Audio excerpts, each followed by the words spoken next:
भारत की राजनीति में एक पुराना बेहद चालाक और लगातार दोहराया जाने वाला खेल चल रहा है। सवर्ण समाज को धीरे धीरे कमजोर करना, उसकी मेरिट को कुचलना और उसके भविष्य को व्यवस्थित तरीके से खत्म करना। चाहे पुरानी सेकुलर सरकारें हों या आज की हिंदुत्व सरकारें हों, आरक्षण और सामाजिक न्याय के नाम पर दोनों ही लाइन लगभग एक जैसी निकलती हैं। बस नारे बदलते हैं, नीयत वही रहती है।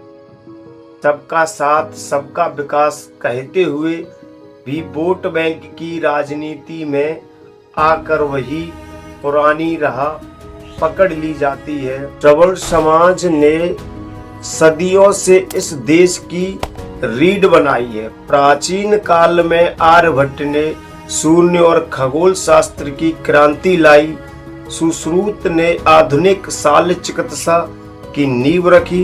पाणिनि की ने व्याकरण को वैज्ञानिक रूप दिया।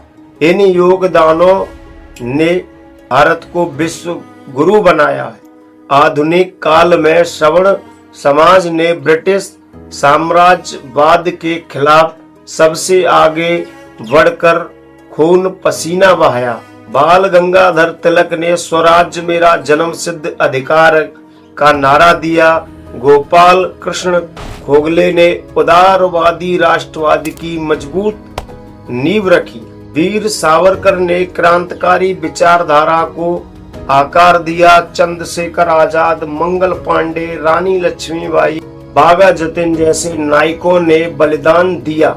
बंगाल अकेले में 65 ब्राह्मण और 87 क्रांतिकारी थे। फांसी के तख्तों पर चढ़ने वाले स्वतंत्रता सेनानियों में सवर्ण समाज का हिस्सा सबसे ज्यादा रहा है। कुछ इतिहासकार तो कहते हैं कि निष्पादित एजुकेटेड सेनानियों में 70% तक सवर्ण समाज से थे, जबकि इनकी आबादी महज 15 से 20% के आसपास रही है।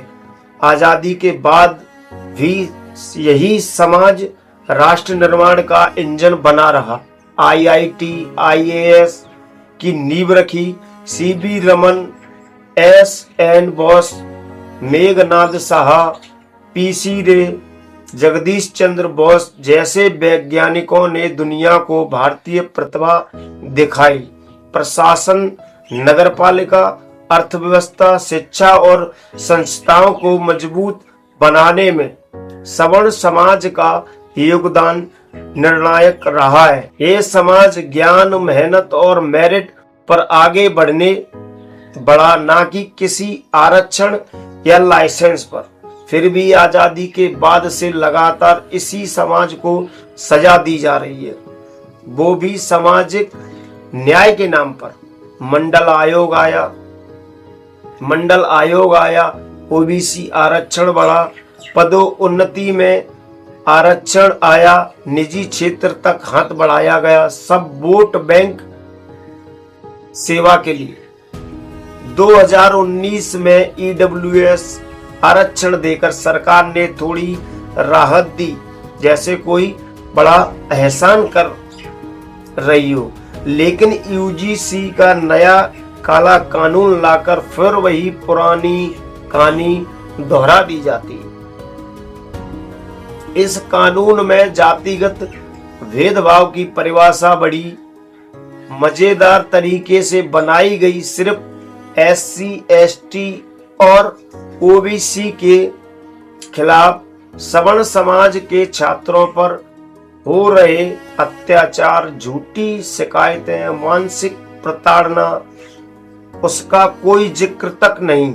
और शिकायत बॉक्स, ये सब हथियार सिर्फ एक तरफा इस्तेमाल के लिए तैयार किए गए। मतलब साफ था, सवर्ण समाज को पहले से ही अपराधी मान लो और बाकियों को पूरा लाइसेंस दे दो कि वो मेरिट का गला घोट सके। वाह रे वाह सरकार है। सामाजिक न्याय के नाम पर एक समाज को किस तरह तुम प्रताड़ित कर रहे हो।